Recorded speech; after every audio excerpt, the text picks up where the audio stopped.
Good morning, Cavaliers. I'm Sophia Soul. And I'm Gabrielle Solomon, and welcome to this January edition of The Legacy. Today's episode is all about the power of connection. From strangers sharing advice to communities coming together in need, these stories show how even the smallest interactions can leave a lasting impact. So let's dive right in. We have a powerful lineup of stories coming your way.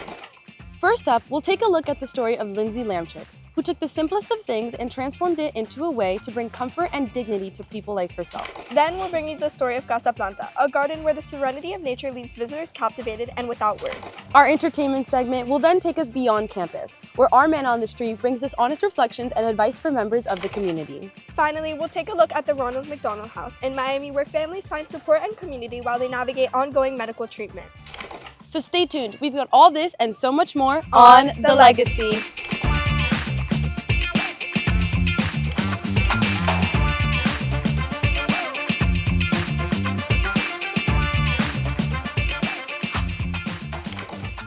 Let's dive into our first story of the episode, where we explore the beginnings of Lindsay Lamchick's Project Disco Ball. The nonprofit organization inspired by Lamchick's experiences in healthcare now aims to bring comfort and dignity to those most vulnerable. This story reminds us that there's always a way to make someone's day just a little brighter, even through the simplest of acts. Here's Sophia Soul with our first story. Sometimes life feels steady, built on routines, plans, and the people around you. That was true for Lindsay Lamchick. My life was great. It was about weekends were boat days, going out with friends, going out to dinner, staying out late. That sense of normalcy shifted during a routine appointment when Lindsay was diagnosed with breast cancer. As she prepared for chemotherapy, another cancer patient reached out and sent her a package she didn't expect. And she asked me for my address, and then a disco ball arrived. So I called her when I saw it was from her, and I asked, "What is this? What am I supposed to do with it?" And she said, "Just trust me, bring it with you to chemotherapy." The disco ball bred in her treatment room, and she wanted other patients to experience that too. She turned that idea into Project Disco Ball, a nonprofit bringing joy to cancer patients, with her son Dylan helping her along the way. Watching her go through what she had to go through and fight what she had to fight, and the fact that she's able to turn something that was really a struggle and was really hard for her into a way to help other people really has changed a lot on how I view her as a person, and I've really gained a lot of respect for her. Working alongside his mom to grow the foundation has turned into something deeper, strengthening their relationship in the process. Bad things can happen to good people, it really, life is short, and it can be very short, and you got to make the most of your time and spend it with the people that you love the most. For Lindsay, that lesson was never accidental. From the beginning, she wanted her children to see strength, not fear. And I just didn't want to let them see that the diagnosis would bring me down. From my diagnosis to a nonprofit, Lindsay has turned one difficult chapter into something that now helps others and strengthens her family along the way. For Gables Live, I'm Sophia Soul, reporting. Stories like this highlight the strength people carry through life's hardest moments. In our next story, we explore Casa Planta, a garden that redefines what it means to find peace. There, the beautiful movement of flowers and the chatter of leaves bring serenity to visitors in a way words cannot. Here's Natsumi Crow with our next story. Some forms of healing don't come from words. They come from presence, from something living, growing, and steady. I would say that plants speak to me maybe more so than the average individual because they, in a way, make me feel connected to my past. Like, I'm from Georgia, I have an ag background. I also come from, most of the women in my family, like my great-grandmother was a botanist, my grandmother was really into houseplants, my mom is into houseplants. Without saying anything, plants invite people to slow down, to pause, and for many, that quiet moment becomes a kind of peace. For me, it's very relaxing.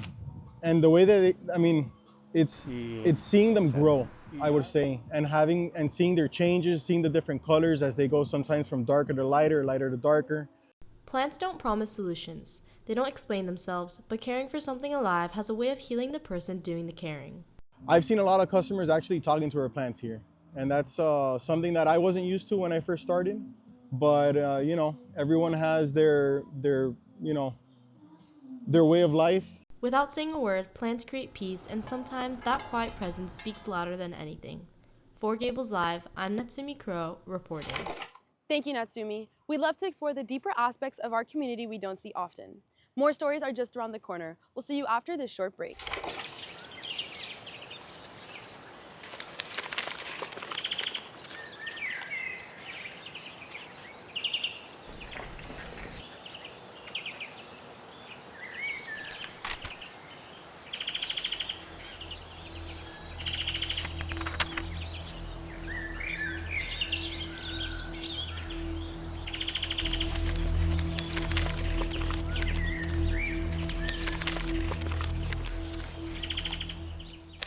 Shifting our focus, our next segment takes us into the community, where our man on the street asks strangers one simple question. Leslie, take it away. Each of us carry a past version of ourselves shaped by choices we didn't yet understand. Today we ask people to look back and answer one question. What's one thing you would tell your younger self? Be patient, and it's okay to make mistakes. Never give up. No matter what you face, keep going, because you're going to win in the end. Definitely not to be scared to take risks, because they will pay off eventually.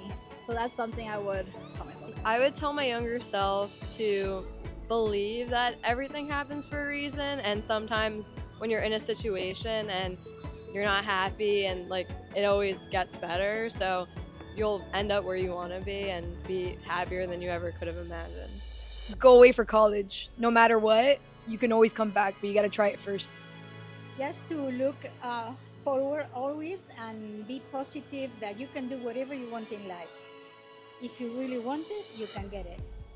Until next time, keep listening, keep learning, and keep moving forward. Before we end off for today, our next story takes us to Ronald McDonald House in Miami, an organization that eases some of the pressure with support and a sense of community. It's a reminder that in life's most difficult moments, compassion makes all the difference. Here's my story. When a child is facing a major health challenge, even the simplest daily routines can become overwhelming. For one mother caring for her daughter, this was a constant challenge. The whole process was exhausting, loneliness. But since I came here, I basically have a community. I feel like all the exhaustion just suddenly disappear. That sense of relief comes at the Ronald McDonald House in Miami, a place built so families can stay close to the hospital, easing many of their worries. Families who come through our doors are going through a difficult time with their child receiving treatment in the hospital. So the first thing that I want them to feel is that sense of home and that sense of hope that they are going to get through this. Every detail is designed to give families a sense of comfort and reassurance even in difficult times. And I really believe that home is where the heart really is, because even though we have to leave our home, being together with her, I still have that feeling of home. Here, home means more than just a roof over your head. It's a place for families to be together.